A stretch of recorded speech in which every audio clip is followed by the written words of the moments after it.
గురుగారు, గణపతి ఆరాధనలో భాగంగా ప్రతి నెల వచ్చేటువంటి సంకటహర చతుర్థి యొక్క ప్రత్యేకత ఏంటి? ఇటువంటి నియమాలను పాటించాలి. గణపతికి చవితి తిథి చాలా ఇష్టమైన తిథి. శుక్లపక్షంలో వచ్చేదాన్ని వరద చతుర్థి అంటే, బహుళ పక్షంలో వచ్చేదాన్ని సంకటహర చతుర్థి అంటాం. బ్రహ్మదేవుడు సృష్టి రచన చేయాలని ఆలోచన చేసిన సమయంలో శ్రేయాంసి బహు విఘ్నాని అన్నట్టు విఘ్నాలు రావటం ప్రారంభించాయి. ఏం చేయాలో తెలియక ఆ పరమాత్మను ప్రార్థించాడు బ్రహ్మదేవుడు. అప్పుడు ఓంకారం రూపంలో గణపతి ప్రత్యక్షమయ్యాడు.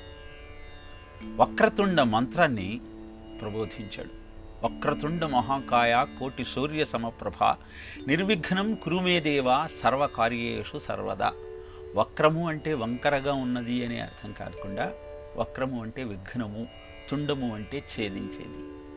ఇలా గణపతి రూపంలో పరమాత్మ బ్రహ్మదేవుడు ముందు ఆవిష్కరింపబడినటువంటి ముహూర్తమే సంకటహర చతుర్థిగా కీర్తింపబడింది.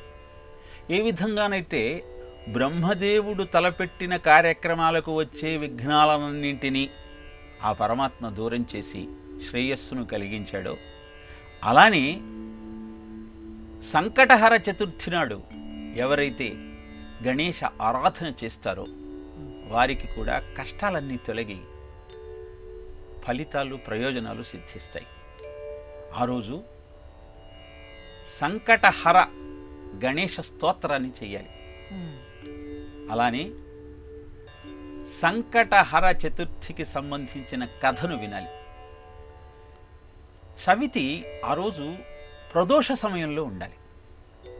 ఉదయాన్నే నిద్రలేచి అభ్యంగన స్నానం చేసి గణపతి దగ్గర ఒక 1/2 మీటర్ తెల్లది కానీ ఎర్రది కానీ గుడ్డ ఉంచి దాంట్లో 3 పిడికిళ్ల బియ్యం వేసి 2 వక్కలు 2 ఖర్జూరాలు ఒక దక్షిణ పెట్టి దాన్ని మూట కట్టి ఆరాధన అంతా చేసిన తరువాత సాయంత్రం గుడికి వెళ్ళి 3, 5, 11 లేదా 21 ప్రదక్షిణలు గణపతికి చేసి అనంతరం ఇంటికి వచ్చి స్వామిని మళ్ళీ పూజించి సూర్యాస్తమయమైన తరువాత భోజనం చెయ్యాలి.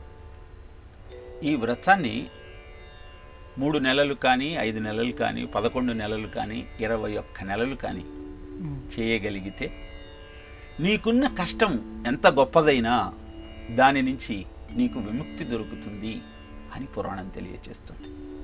ఎందుకంటే గణపతి రూపమే విఘ్నములను తొలగించగలిగిన మాహాత్మ్యము కలిగినది.